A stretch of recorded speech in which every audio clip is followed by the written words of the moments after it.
尝试了许多办法，却始终无法潜入公寓最深的地方。也许那里就藏着他们的秘密。这是姐姐电脑中最后的调查记录，而我现在也因为她留下的线索来到了这里。这栋专门为单身女性打造的安全公寓。现在我终于找到了真正关注姐姐的房间。我忐忑地输入密码，打开了房门，却发现里面空无一人。看着凌乱的生活痕迹，我确信自己没有找错，墙上就挂着姐姐的照片，可她怎么会不见了？我焦急地在屋内寻找，却发现桌上的电脑还在默默地运行着，也许里面能找到一些有关姐姐的线索。可在我打开电脑的时候，门口却传来了一阵机械的响动。难道是我又违反了安全指令？时间紧迫，我来不及思考，我只想尽可能获得更多有用的线索。这时我注意到姐姐电脑的桌面上放着一个加密文件，多次尝试可都失败了。突然智能管家的声音在我身边响起，我惊恐地转过头，可没想到他却说出了我意想不到的话：小智成功激活，文件密码已获取。不知道什么时候，我的智能管家已经进入了房间。我震惊地看着他，我不明白他为什么突然被激活，但他提示的密码却是解开了姐姐的加密文件，里面到底都藏着什么？第一张图片是麻吉公寓初期的海报，上面写满了各种宣传标语，而后还出现了姐姐和公寓创始人的合影。我感觉有些困惑，难道姐姐和麻吉公寓有着什么联系？继续翻阅照片，我发现后面的内容有些怪异，里面充斥着大量新闻报道的截图，而且都是些负面消息。但唯独不同的是最后一张图片，上面记录着公寓升级改造的通知，所有租客从此以后将不用付钱。对此增加的条例却是不能离开麻吉公寓。为什么会有这么离谱的要求？回想起麻吉公寓那令人难以接受的指令，也许姐姐就是从这时候发现了公寓的异常。好奇心促使着我点开了下面的视频资料，可没想到姐姐却出现在了屏幕里。从那时起，她便开始调查起了麻吉公寓。她在视频里很严肃，其中她提到了一个名叫 Black 的基金会，还说自从 Black 介入后，就对麻吉公寓地表以下开始了新的建设，并且这些部分是不对外公开的，没人知道下面是什么。紧接着她就对着视频展示了麻吉公寓的规划图，能看到楼上的部分和现在几乎一致，1至10层是公共区域，包含了超市、娱乐等场所；11层至60层为住户层，而地下部分竟然也被划分了60层。我感觉十分震惊，到底是什么样的设施会需要这么深的地下空间？难道下面还有其他租客住吗？我记得在麻吉公寓的申请网站上根本就没有提到地下的部分，那里也许真的藏着什么。带着好奇，我继续观看视频，屏幕里姐姐的状态一天不如一天，但我却通过她得知了更多关于公寓的消息。这里的网络都被限制，没有任何方式能联系到外界，违反指令会受到惩罚，经历过的人都被摧毁了心智，只有少部分的人坚持了下来。听着她这样形容，我感觉有些瘆人。公寓里到底发生了什么？我实在理解不了这其中的含义，本想在后面的视频中寻找答案，可姐姐就再没有提起过这件事，反倒是说起了她正在研究的新系统。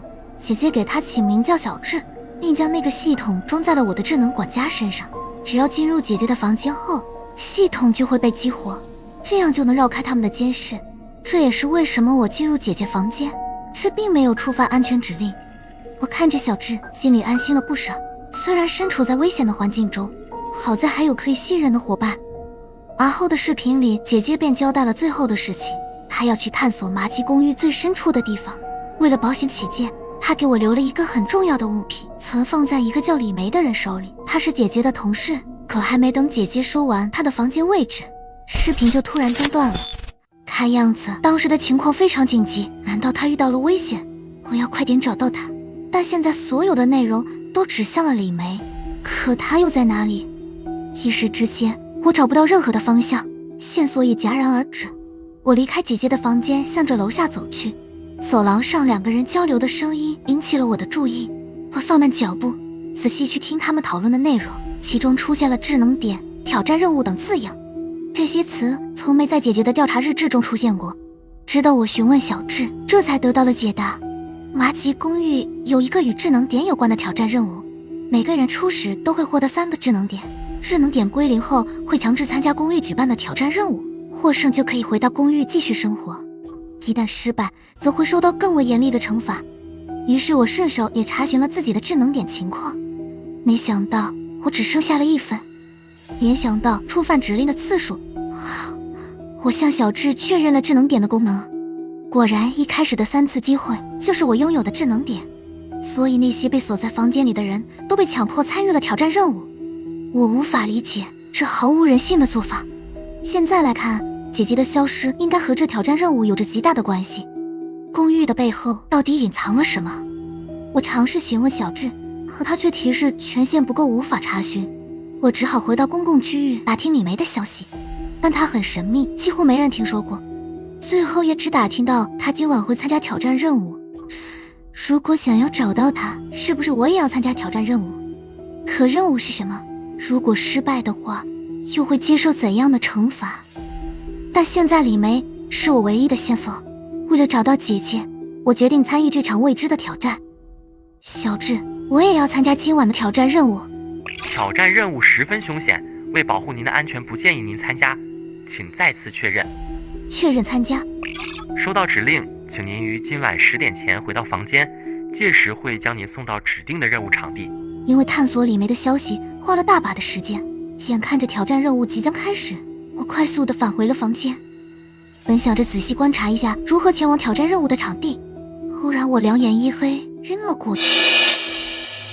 等再醒来时，我出现在一个漆黑的房间里，昏暗的环境里下，不知什么东西在散发着怪异的红光。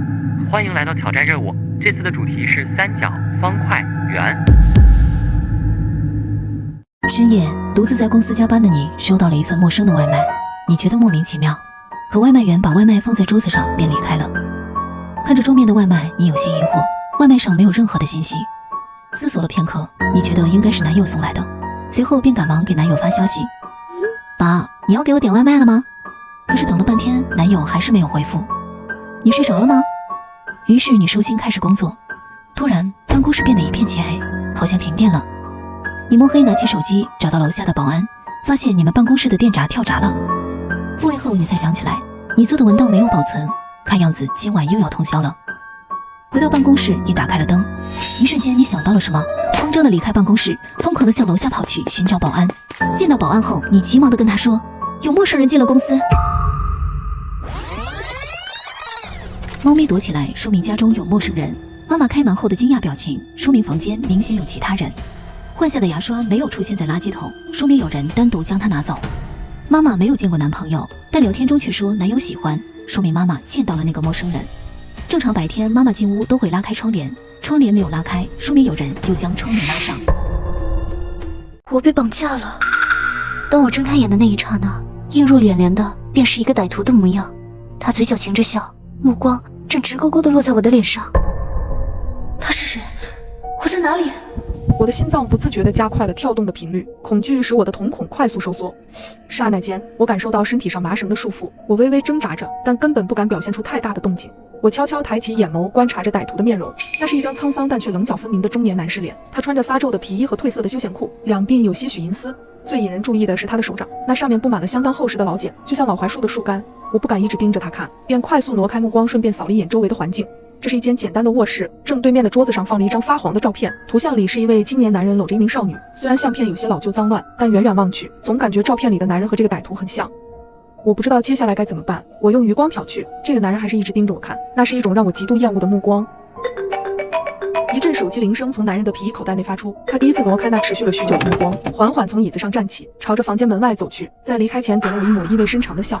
我很害怕，因为歹徒的笑容总是饱含深意。我不知道自己是什么时候被他带过来的，只清楚自己睁开眼睛时就躺在了这张床上。这种手脚束缚的方式令我无法挣扎。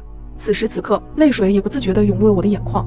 喂，男人站在门口，他的声音浑厚深沉，十分有力。肉，家里有肉。他的第一句话出口就给了我一种不好的预感，但我也无法确定。今天刚拿来的。放心，梅子还没杀呢，刚刚还醒了过来，新鲜着。我明白，是杀补杀嘛。听到这话，我突然全身一颤，目光开始在这个房间四处游离，最后重重地落在写字台上的一把小刀上。看着刀刃上干涩的血渍，我的心口瞬间迸发出一股强烈的恐惧，联想到自己曾经刷到过的那些文章。难道他是？电话很快结束，男人再次走进屋里，重新坐回了原位。听说一般歹徒都是因为遭受过刺激导致心理扭曲才会误入歧途，所以我想试试能不能用语言感化他，哪怕是拖延一些时间也行，也许这样做能够等到家人或者警方的救援。我试着主动和这个绑架我的歹徒沟通。你好。布满老茧的大手缓缓伸来，他眯起眼睛。别害怕，没事了啊。感受着那粗糙的大手从我的脸蛋上刮过。你为什么要这么做？我挤出了一个涩口的笑容。你还有家人吗？你的妻子呢？你应该为……够了！男人的表情突然冷了下来。不要再提那个女人，是她先抛弃我们的。说着，他用着怨恨的眼神瞪了一眼桌上放着的相片。话音刚落，他突然又收起了方才的凶恶，深吸一口气道：这不关你的事。我曾经看过相关的法制节目，里面有提到，犯罪者的情绪波动是非常大的，特别是那些极端的杀人犯，这些人一般都有多重人格的体现。感受着刚才男人的突然愤怒和随后立马接口的歉意，我似乎摸索到了这个男人犯罪的根本原因，难道是因为他口中的女人吗？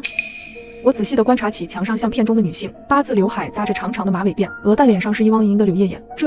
不知为什么，当我开始注视这个女人时，我突然感觉她长得和自己好像。难道这才是犯罪动机？因为自己妻子的背叛，所以绑架一个相似的女子加以谋害。脑海中的推理被一阵连续的咳嗽声打断。男人突然站起身来，一只手按着胸口不停捶打，脸部就像窒息一般，倏地就充血发红。他的右手在外套口袋里不停摸索，接着又冲至书桌前，打开抽屉不断翻找。他似乎是在找药。由于咳嗽的越来越剧烈，他的动作很野蛮，翻找中连带着将一张 A4 纸甩到了我的脸上，直到翻出一个小药瓶后才停下了手中的动作。攥着药瓶，他撇过头来看了我一眼，想说什么，却又被剧烈的咳嗽劲打断，只好拿着药匆匆出了房门去找水。看来这家伙身体并不好，我刚才刻意瞥了一眼，那是右美沙芬，治疗重度哮喘的止咳药。脸部隐隐作痛，刚才那家伙翻药时甩出的 A4 纸，就像一把飞刀般将我的左脸割开了一道口子。我真希望他就这样渴死。门外的咳嗽声越来越远，我瞥了一眼床上的 A4 纸，似乎是一张医院的病历单，看来是这男人开的。我随意看了这张病历单2眼，只见第一行上写着一串名字：楚明月。怎么会是女人的名字？是他的妻子吗？我微微蹙起眉头继续看下去。楚明月，重度自残加间歇性失忆患者，患病至今6年。楚明月，我不知道为什么，这一刻我脑子突然一片空白。我试着想象父母的相貌，试着勾勒家人的模样，但怎么也想不起来半分，就连碎片的图案都不曾在我的脑海里出现。外面的咳嗽声慢慢减弱，接着过了几秒，又是一阵开门声响起。此时此刻，剧烈的头疼感莫名袭来，耳边是由远至近的脚步声，男人那浑厚的嗓音从过道方向传来：闺女，你的爷爷奶奶来看你了。闺女、爷爷、奶奶，他到底在说什么？这一刻，我的记忆在大脑中疯狂的搅动，一幕幕陌生又熟悉的画面猛地灌入了我的脑海深处。我颤抖的目光重新落至那张病历单上。原来楚明月是我的名字，原来那个被我误认为杀人犯的男人是我的父亲。按我身上这些绳子，是因为父亲害怕我继续伤害自己，所以才……爸爸，这一次我不会再忘记你。末日下，一个小小的快递驿站成为了我们的避难点，但好在我们有拆不完的快递。妈，快递已经到了，我这就去拿。小雪，你自己在外面过年要照顾好自己。知道了，妈妈，放心吧。我的眼眶瞬间红了，又担心妈妈发现我的异样，就赶忙挂了电话。突然有个人撞在我肩膀上，疼得我不禁倒吸了一口冷气。过年不放假已经很悲催了，现在又莫名其妙被撞，我不悦地冲对方说：你怎么回事？走路也不看着点。那人缓缓地抬起头，脸色清白，一双眼睛直勾勾地盯着我。他森森然的举动让我心生恐惧，默念一句神经病后赶忙快步离开。快递驿站里很冷清，只有小刘和大黄在值班。你春节也没回家？小刘惊讶地问。我无奈地耸了耸肩，说了取件码。抱着沉甸甸的快递刚走出驿站，就看见路对面一个男人姿势怪异地走着，头快递到胸前了，腿僵硬地向前迈步，胳膊无力地垂着。我一脸好奇，忍不住对派送车旁的大黄说：黄哥，你看对面那人怎么回事？大黄没吭声，一直低着头，以为他没有听到，我又重复了一句。大黄依旧没有任何反应。我有些尴尬，正准备直接离开，就在这时，我的肩一沉，一只手落在肩膀上，转身的刹那，大黄的脸无限放大，面如死灰，嘴唇铁青。我吓得惊声尖叫，连连后退，夺命似的想跑回驿站。千钧一发间，一个水桶从天降，扣在大黄的脑袋上，他嘴里发出奇怪的吼声。下一秒，我就被人拽进驿站，门被砸得哐哐作响。小刘死死抵住了门，赶紧帮忙！一声吼叫让我瞬间回过神来，和驿站里的其他几个人将货架挪过去堵在门口。做完这些，我灰头土脸地瘫倒在椅子上。就在这时，路上传来一阵惨叫，透过玻璃镜看去，似乎是之前那个走路怪异的男人扑倒了一位行人。这一幕让我的汗毛都立了起来，也让我想到丧尸。驿站里避难的人开始抱怨眼下的情况：大过年的遇到丧尸，真够倒霉的。一个衣着艳丽的小萝莉嘟着嘴巴抱怨：“谁说不是呢？我就来取个快递，现在连家都回不去了。”男人推了推眼镜，满脸愁云：“我比你们更倒霉，我是来帮别人拿快递的，我招谁惹谁了我？”一个20多岁的大男孩哭丧着脸。我赶紧打电话询问家里的情况，得知妈妈一切安好时，才松了一口气。其他人也陆续联系了家人，互报了平安。外面依旧很嘈杂，不时传来的惨叫声代替了原本该出现的鞭炮和欢笑声，总有不明生物来撞门，每一下撞门声都让我心惊肉跳。不知会在这里躲多长时间，我不敢浪费手机电量，于是找个角落闭着眼睛休息。可是心里又乱又怕，没有一点困意，直到肚子咕咕乱叫，我才睁开眼睛。周围更暗了，看了一眼手机，已经下午6点了，这时间都要吃年夜饭了。想到往年团圆温馨的画面，不禁悲从中来，眼眶有些湿润。要不我们吃顿年夜饭吧？就算是死，也做个饱死鬼。大男孩突然提议，大家纷纷点头，满脸期待地看向小刘。面对众人殷切的目光，小刘满脸尴尬。平日工作忙，我们都吃外卖，店里根本没有存粮。那我们也点外卖。小萝莉提议，这外卖员来了，怕是真的给丧尸送外卖了。那怎么办？总不能饿肚子吧？就算这一顿不吃，那以后呢？总不能天天饿着。大男孩说出了众人的担忧。要不然我们拆快递看看。末日下，一个小小的快递驿站成为了我们的避难点，但好在我们有拆不完的快递。要不我们拆快递吧？听完我的建议，大家都愣住了，齐刷刷地看向我。我被看得浑身不自在，赶紧把头低下去，小声地解释：总不能就这么饿着吧？这个建议太棒了，宝贝，你就是个天才。小萝莉拍手叫好：姐姐，你是我的神！大男孩也附和着。眼镜男虽然没说话，眼里却流露出赞许的神情。不行，这是顾客的东西，我们不能私自拆开，否则是要理赔的。这关系到我们驿站的信誉。一直沉默的小刘坚定地说：命都要没了，谁还在乎信誉？小萝莉撇了撇嘴：就是啊，实在不行，等咱们出去后再和那些顾客解释。小刘依旧一脸为难。我们可以先报一下自己的快递，看看有没有能吃的。眼镜男一针见血：我的是化妆品，还有一箱辣条。我带去的是球鞋，我的是纸尿裤、得尿垫，还有1桶奶粉。要不然咱们喝杯奶粉充充饥。哎，我的是我妈寄过来的年货。我的话音未落，4个人一下子把我围了起来，眼神里都是崇拜。啊，可惜丧尸追我时被我丢在外面了。我心虚的补充，且不知道还在不在，要不然把门打开，把快递捡回来。小萝莉满眼期待，能行吗？我有些担忧的问。小刘迟疑了几秒，搓了搓手，站起身直奔门口。他刚靠近门口，砰的一声巨响从外面传来，接着是几声恐怖的嘶吼。小刘下意识的后退了好几步，其他人也都吓得够呛，戒备的噤了声，无人再敢提去外面拿快递的事情。看着外面聚集的丧尸越来越多，我的内心也低落到谷底。我们也都尝试的拨打过求救电话，可是一直都是忙音状态。网上也全是铺天盖地丧尸咬人的消息，谁也不知道我们会在这里待多久。房间里却安静的可怕，每个人的神情都很茫然。我捂着渐渐发疼的胃，不停地祈祷这场灾难赶紧结束。一声响动从角落里传来，我吓得汗毛再次立了起来。原来是小刘起身时碰到了旁边的椅子，他咬了咬牙，抓起一把剪刀。你要干嘛？我有些担忧。拆快递，找些吃的。我们交换了一下眼神，默默跟在小刘身后。小刘挑了一个比较大的快递，看他的模样分量不轻。我瞟了一眼快递包装，收件人叫团子小姐，眼前瞬间勾勒出一个胖乎乎的宅女姑娘形象。我对这个快递充满了期待，紧张地盯着小刘接下来的动作。然而当小刘把一大袋狗粮从快递箱里拿出来时，我的脑袋嗡的一下，失望爬上了心头。先别丧气，再看看别的。我点了点头，拿起一个名叫诚意圈外老婆的快递，心里默念不要让我失望。我拿起剪刀，小心翼翼地划开胶带，里面还有一个包装袋，看起来鼓鼓的。你猜是什么？小萝莉突然凑过来问。我摇摇头，肯定是玩偶一类的，能叫这个名字的人都有一颗少女心。果然包装袋里是一只玩具兔子，可爱又粉嫩。小萝莉惊呼着要和它自拍发朋友圈，手机举起的刹那又放了下去。都这个时候了，谁还有心思看朋友圈？这兔子好看是好看，就是不抵饿。要是熏兔就好了。我想吃我妈做的红烧兔头了，她每年过年都做。我小声地嘀咕了一句，眼眶不自觉地红了。哎，快看，这是什么？我忧伤的情绪被大男孩的话打断，赶紧凑了过去。他拆出的是5根哈尔滨红肠、五谷凤爪和麻辣豆干，妥妥的下酒菜。你这手气真不赖，幸运男孩啊！你再挑一个拆开。大男孩被夸得两眼放光，又喜滋滋地选了一个快递，自信地拆开。哇，是一盒速溶咖啡和纸杯。牛啊！饮料也有了。你再拆个主食出来，最好是饺子。小萝莉一脸崇拜，大男孩自信心爆棚，吹着口哨从一众快递盒中选中一个，然后在万众瞩目下拆开了快递。当他将一包女性黑丝举起来时，脸涨成了猪肝色，尴尬的神情惹人发笑。饺子，是饺子！眼镜男的声音突然传来，那语气比中了大奖还高兴。眼镜男拆出了4袋饺子，2袋猪肉大葱，2袋香菜鸡蛋。香菜馅儿的，都没听过。小萝莉在一旁迎合着。有锅吗？我问小刘。有。我的笑容加大，不过煤气用完了，还没来得及换新的。No， 还有比这个还悲催的吗？小萝莉忍不住哀嚎，我的表情也垮了下来，心沉入了谷底，不自觉地叹了一口气。不过这有电磁炉，老弟，咱说话能别大喘气吗？就连沉默寡言的眼镜男都忍不住吐槽。小刘不好意思地挠了挠头。紧接着我又翻出一个已经快被压扁的快递箱，原本对它没有丝毫期待，可当我看到里面是几包螺蛳粉时，恨不得开心的手舞足蹈，因为这是我的心头爱。还有这些。我们把刚才拆出来能吃的东西都摆在了桌上，大家脸上写满了喜悦，看着五花八门的东西，听着外面丧尸的咆哮。终于在0点钟声敲响前，我们在大小不一的快递里凑了一桌年夜饭。新年快乐！末日下，一个小小的快递驿站成为了我们的避难点。在大小不一的快递里，我们终于凑了一桌年夜饭。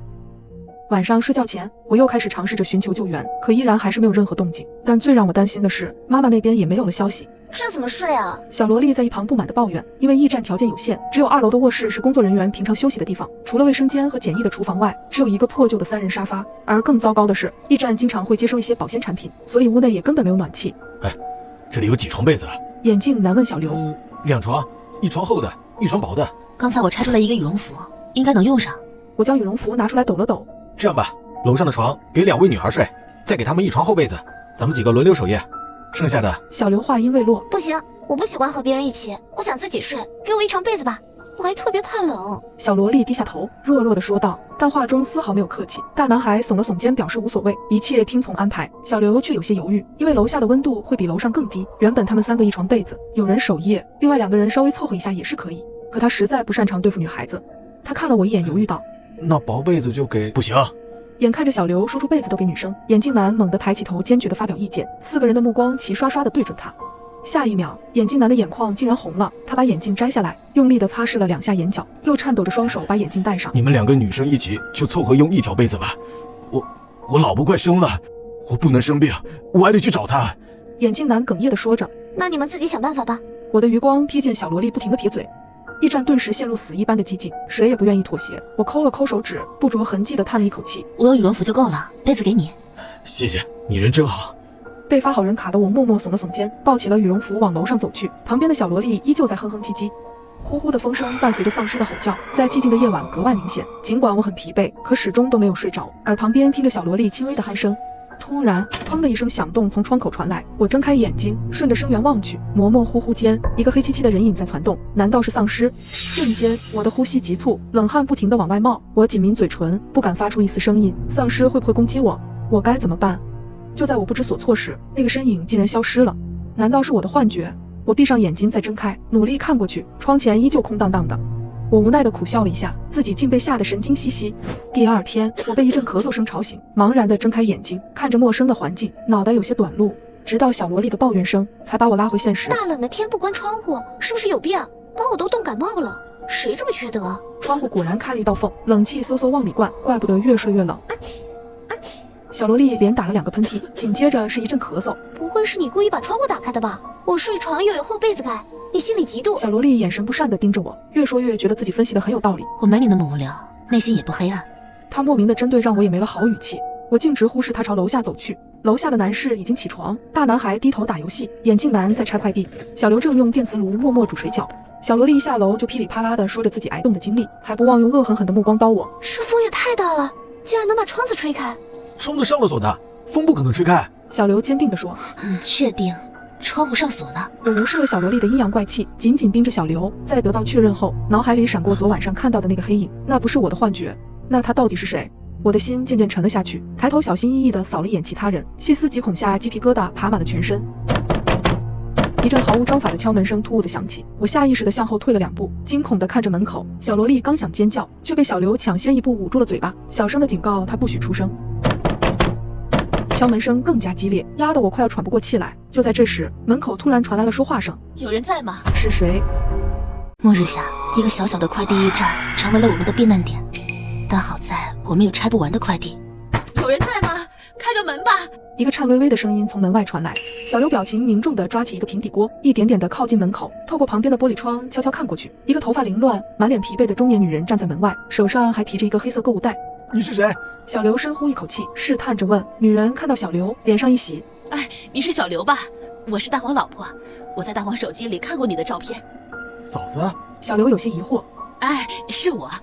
大黄过年都没回家，给他打电话也不接，我不放心他，就过来看看。我脑海里瞬间浮现出大黄被感染后的恐怖画面，心里有一丝难过。小刘也很动容，刚想靠近门口，就被人猛地拉住。你疯了吗？凭他的3言2语就开门，他万一被感染了怎么办？眼镜男一脸不悦，小刘一愣，而后自言自语：他看着不像。外面都是丧尸，他一个人怎么走到这里的？小萝莉撇了撇嘴，大男孩也配合着点了点头。我也不赞同小刘盲目开门的举动，毕竟现在情况特殊。女人依旧在门口不停地解释，眼镜男快步上前，直接抵在了门前。他冷静地分析：我在网上也看到过相关的新闻，丧尸会不停地进化，甚至在人类面前隐藏自己。你怎么确定他有没有被感染？就是，你可别把我给坑了，我还没活够呢。小萝莉连打了3个喷嚏，吸了吸鼻子。面对众人的反对，小刘冷静了下来。他扭过头，不再看门外的女人。女人的拍门声越来越重，周围隐约响起了丧尸低沉的吼叫声。赶紧想办法让他走，不然丧尸都会围过来了。小萝莉细声尖叫地喊着，被她这么一喊，我们所有人都紧张了起来。我着急地对门外喊：你快走吧，大黄已经变成丧尸了，我们也不知道在哪里。听到我的话，女人瞬间面色灰白，绝望地立在了原地，眼泪从眼眶里滚了出来。她哀伤的情绪让人动容，我的心也有些泛酸。丧尸会流眼泪吗？我喃喃道：先放他进来吧。那也不能开门。小萝莉尖叫着阻止。小刘满脸不悦，冷眼看着小萝莉。驿站的物资有限，多一个人就代表着多一份消耗。一声刺耳的尖叫打破这份沉默，大家不约而同地向窗外望去。女人惊恐地拍着玻璃门，眼泪疯狂往下飙。她声嘶力竭地喊着：小刘，救救我，求求你了，把门打开，求求你了。她身后的拐角处，不知何时出现了2只面目狰狞的丧尸。我紧张的嗓子发干，着实为女人捏了一把汗。求求你们了，把门打开吧，我也有食物的。对了，我这里还有一些急救药品。女人的声音依旧在门外回荡。眼镜男看了一眼众人，他这样砸门会吸引更多的丧尸进来的，必须得想个办法。是啊，不然大家都会完蛋的。大男孩无所谓地摊了摊手心。那不行的话，先把他放进来，我们几个可以先控制住他。小萝莉在听到女人的话后也没有吭声，许是谁都不愿看着眼前好好的人直接变成丧尸，眼前确实并没有更好的解决办法。片刻后，小刘顺势冲向门口，和我、大男孩3人合力推开货架。就在小刘准备打开门时，女人的惨叫声再次响起。眼看一个丧尸已经来到他的跟前，千钧一发间，小刘使出吃奶的力气将平底锅盖在丧尸的脑袋上。我趁机将女人拉进驿站，安置在可控的角落。等货架彻底挡在门口时，大家都精疲力竭地喘着粗气，我的手心也冷汗淋漓。外面丧尸的吼叫依旧让人毛骨悚然。那他该怎么办？小萝莉悠悠的声音从一侧传了过来。女人依旧惊魂未定地站在角落不停地抽泣。我叹了口气。我们先收拾个地方，为了大家的安全考虑，先让你自己在屋里待着。女人小声啜泣着，嘴里一直念叨着谢谢。众人把杂物间先收拾了出来，让女人先住了进去，顺便给她递了一些食物。时间过去了2天，女人一直待在屋子里，并没有出现异样。但直到今天早上，快来帮忙！日下，一个小小的快递驿站成为了我们的避难点，但好在我们有拆不完的快递。楼下的声音越来越大，我急匆匆地下了楼。发生什么事了？众人的表情十分严肃，杂物间里砰砰砰的响动代替了回答，门也被砸得摇摇欲坠。他怎么了？我紧张地问。门后的女人突然发出一阵低沉的嘶吼，突然，一只手从门中央砸出一个洞口伸了出来。陡然间，我看到她手腕上黑色的伤口，整个人倒吸了一口凉气。她被丧尸咬了。我不可思议地望向小刘，他看出我的疑惑，艰难地点了点头。不会吧？我几乎崩溃地否认，女人这几天的隔离并没有异常啊，她到底是什么时候感染的？一想到之前收到的消息中有讲丧尸会隐藏在人类当中，我顿时感觉毛骨悚然。难道和我朝夕相处的这些人中，一直隐藏着一个丧尸？我抬头小心翼翼地瞄着众人，脑子里乱极了。女人越发的暴躁，开始破坏砸出来的那个洞。众人卖力地开始加固房门，我依旧警惕地观察着他们，但心里也泛起了嘀咕：难道是我想错了吗？等等，这个屋子里还有一个人被我忽视了。是他。我忽然想起小萝莉到现在为止都没下楼，她不可能没有听到动静。就在这时，我的身后传来了哒哒哒的脚步声，猛地转过身去，小萝莉一脸不悦地从楼上走下来。一早上乒乒乓乓的，还让不让人睡觉了？我可是个病号。小萝莉盛气凌人地抱怨。那女人被感染了。我快速说完这句话，目不转睛地盯着她。什么？小萝莉似乎没听清，不耐烦地问。她变成丧尸了。我指了指杂物间的方向，小萝莉脸上的血色迅速褪去，嘴唇微微颤抖。我早就说不要让这个女人进来，是你们不听劝。你们要死可以，千万不要拉我垫背啊！没过一会儿，3个男人已经将门加固完毕，个个汗流浃背。他究竟是怎么回事啊？小萝莉眼神忽闪。我怀疑我们当中有隐藏的丧尸，而且昨天半夜我有看到一个人影靠近杂物间。眼镜男吐出一句话，让众人纷纷都盯向了他。你的意思是有人故意这么做的？那不然说下昨晚上大家都在干嘛好了。我昨晚上一直在床上打游戏，期间去了几次厕所。大男孩说完，指了指他用纸盒搭建的简易床。你没靠近过杂物间？小萝莉狐疑地打量着他。没有。你说谎！昨天半夜我看到那个人影之后，四处打量，只有你不在床上。眼镜男笃定地说。大男孩一愣，随即挠了挠脑袋。那也算吗？我就是找充电器路过而已。你的充电器怎么会在杂物间附近？除非你之前去过。小萝莉咄咄逼人。我还听到了你和女人的对话，你问他想离开吗？眼镜男又补了一句。瞬间，众人看大男孩的眼神变了，戒备又带着一丝恐惧。我真的比窦娥还冤。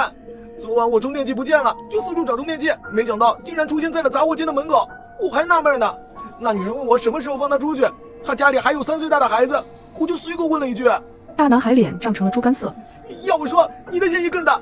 我看到昨天白天你和女人称姐盗妹了呢，那女人还给了你一包东西，没准你就是那手把她给咬的呢。大男孩话锋一转，矛头直指小萝莉。胡说八道！你少在这里血口喷人！小萝莉一下子激动起来，叉着腰恶狠狠地警告大男孩：“你先解释解释，在门口和女人都干了什么？”大男孩不甘示弱，面对众人警告的目光，小萝莉认命地低下了头，说出了真相。女人看到小萝莉不停咳嗽打喷嚏，告诉她说自己那里有感冒药。小萝莉为了和对方套近乎，就喊了她几声姐姐，然后她就把感冒药给了小萝莉。我真的没问题，我发誓！你们要是不相信，可以让他给我对质。小萝莉委屈地指了指女人的方向。杂货间里，女人用身体重重地砸在门上。你说的轻巧，他现在这样，你觉得还有可能和你对峙吗？我抬了抬下巴，用眼神点了点女人。大家看向小萝莉的眼神更冷了。你有什么权利说我？这群人里你的嫌疑最大，因为每天是你给他送饭，和他接触最多，随时都有机会下手。你这么热情的让他进来，该不会想给自己多备一份食物吧？小萝莉嗤笑，几道利剑般的目光又齐刷刷射向我。我还来不及解释，一个震怒向我袭来，我的眼前一黑。末日下，一个小小的快递驿站成为了我们的避难点，但好在我们有拆不完的快递。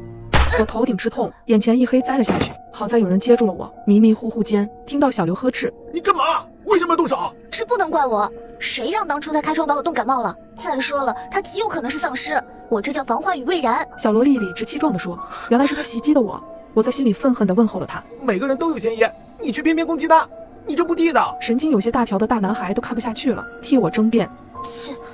痛感终于过去，我缓缓地睁开眼睛，盯着小萝莉，咬牙切齿地问：“你凭什么怀疑我？别忘了当初是谁让我去送的饭。”女人被关后，她的一日三餐需要有人送到门口。小刘主动说他负责送饭，小萝莉和眼镜男都提出了反对，理由是他和女人算是熟人，小刘极有可能心软把女人放出来。大男孩说他可以去，也被小萝莉给否了。他担心女人是进化的丧尸，大男孩很单纯，极有可能被骗。小萝莉打量了众人一番，最终把送饭的事情交给我，美其名曰我胆大心细有担当。虽然知道是小萝莉故意针对我，小刘感激的目光却让我违心的点了点头。小萝莉被我问得哑口无言，连翻了几个白眼。她的一日三餐的确由我负责，不过每次送饭都是在大家吃饭前，我是在众目睽睽下走去杂货间的，每次逗留的时间都不超过2分钟。我深吸了一口气，继续反驳道：“反而你莫名其妙的打我，不就是让我替你背黑锅吗？”我没有！小萝莉尖叫：“你的确有贼喊捉贼的嫌疑。”眼镜男推了推镜框，冷眼看着他。戴个眼镜真把自己当柯南了？小萝莉冷哼一声：“你说我有嫌疑就有嫌疑了？你算老几？我还觉得你长了一张丧尸脸呢。”小萝莉就像疯了一般，逮着谁对谁，叫嚣着让眼镜男坦白他这几天的行动轨迹。眼镜男皮笑肉不笑地弯了弯嘴角，说出了一个好字。我每天做的最多的事情就是拆快递和打电话，现在你们的食物和水也都是我拆出来的。眼镜男说完这些，平静地扫了大家一眼。小萝莉抠了抠手指，尽管脸上写着一丝不屑，也没有开口反驳。我和小刘没吭声，等待着他的下文。眼镜男停了几秒，继续开枪。每天都希望可以联系救援队，因为我老婆快生了，他一直联系不上，我比谁都渴望这场灾难快点结束。眼镜男的声音中带着一些哽咽。大哥，我理解你的心情。大男孩被狠狠地共情。我不动声色地观察眼镜男，他的表情天衣无缝，看不出一丝破绽。他也不是丧尸。接下来还剩下小刘，众人的目光纷纷投向了他。不是我，不是我。小刘连连摆手，他擦了擦额头上的薄汗，深吸了一口气。我承认，之前偷偷去看过嫂子，我是动过想放她出来的念头。毕竟她是大黄的老婆，我和大黄一起工作了5、6年，平日里他把我当亲弟弟一般看待。现在大黄出事了，我要是对嫂子再袖手旁观，也太不是人了。小刘说着有些难过，眼泪险些掉下来，他赶紧用手背蹭了蹭。根据小刘描述，他一共看望过女人2次，给她拿了点水果和饮料，安慰女人一切都会过去的，让她别灰心。看他光明正大的就好了，为啥要偷偷摸摸？你就是做贼心虚。小萝莉又来了精神，开始攻击小刘。小刘不满地看了一眼小萝莉，现在物资紧缺，我就是怕别有用心的人拿这个大做文章。哼，不做亏心事，不怕鬼叫门。小萝莉阴阳怪气，我发誓，真的不是我。如果我是丧尸，我会对嫂子下手吗？听到这，所有人都噤了声，只剩下小刘不停地喘着粗气。一场争论后，大家不欢而散。关于谁是丧尸的问题依旧没有一点头绪，每个人都紧张兮兮，敌视地看着彼此。夜再次降临，我躺在沙发上辗转难眠，这份恐惧比刚经历丧尸时更可怕。模糊间，那个黑影又出现了，我正打算喊人，他身子一闪，再次消失。这到底是怎么回事？我猛地从沙发上坐起来，小萝莉背对着我睡得很熟，丝毫没察觉到异样。我蹑手蹑脚地下了沙发，小心地站在楼梯上，弯腰向1楼张望。3个男士都在各自的位置睡着，大男孩甚至还在打呼噜。我的心里乱极了，抖着双腿回到沙发上，眼泪不争气地流了下来。不知过了多久，我的脸上一阵阵发凉，竟然有液体滴在皮肤上。我的心里一惊，猛地睁开眼睛，一张清白的脸出现在头顶，两眼无神地盯着我。冰冷的液体滴到了我的脸上，我猛地睁开眼睛，一张清白的脸赫然出现在我眼前。你干嘛？望着小萝莉清白的脸色，我惊声问，但她依旧直勾勾地盯着我，低声呜咽着。我意识到不对，警觉地从沙发上迅速爬起来，手忙脚乱地和她拉开距离。她变成丧尸了。下一秒，小萝莉就像疯了一样向我扑来，快来人，救命！我一个闪身躲过了她，声嘶力竭地冲楼下喊，快来人，小萝莉变成丧尸了！就在我下楼梯时，小萝莉顺势扑在我的身上，我吓得惊声尖叫，绝望地闭上眼睛。千钧一发之际，小刘和大男孩及时出现，直接控制住了小萝莉。小刘关切地看着我，我想告诉他自己没事儿，可一开口，眼泪再次流了出来。别哭了，有我在，没意外。大男孩故作轻松地冲我挑了挑眉，小萝莉猛地用力，差点挣开束缚。我的天，他的力气怎么这么大？大男孩惊讶不已，小刘的表情也很难看。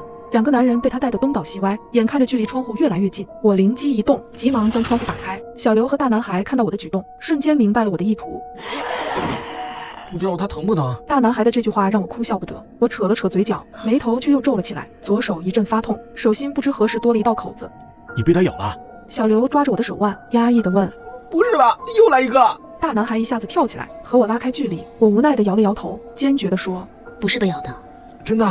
应该是我刚才在窗台划伤的。我看着伤口的形状，大胆地推测。大男孩猜疑地看了我一眼，把腿靠近窗边，在看到窗台玻璃碴子上的血迹后，长长地舒了一口气，但随后他又疑惑地皱着眉。奇怪，这玻璃明明是好着的，这玻璃渣子是哪里来的？这可不是普通的玻璃渣子。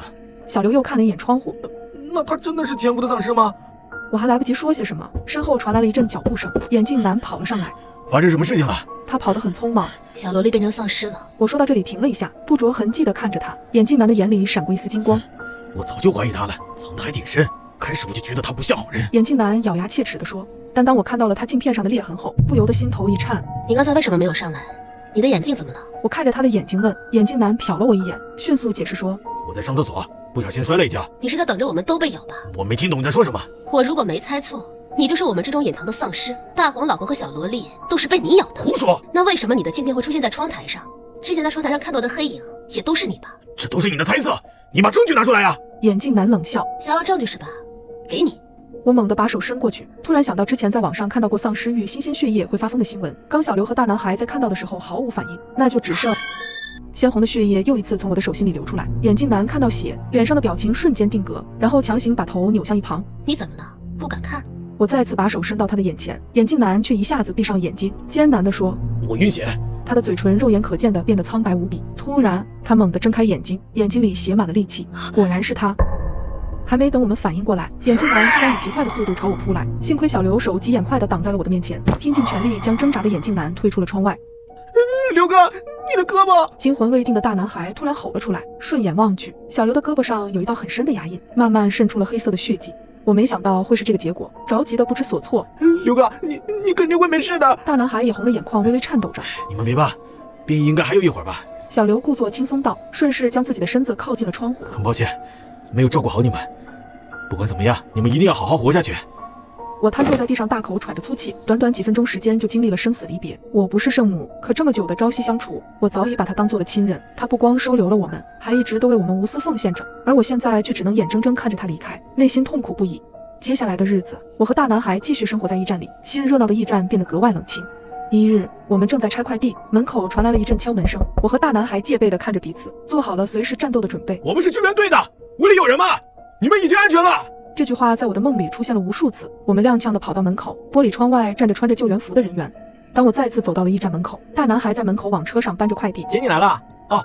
之前还没拆开的快递我现在送去，但拆开的那些快递你还要再核对一遍，看看能不能联系上主人。没问题，刘哥交代的事情必须圆满完成。说完这句话，我们都愣住了。几秒后，大男孩惊喜喊了一句：“姐，你看，路边的树都发芽了。”我顺着他的视线看过去，淡淡的绿色映入眼帘。我深吸了一口气，满眼都是眼前的景象，好喜欢这温暖的感觉，仿佛一切都充满了希望。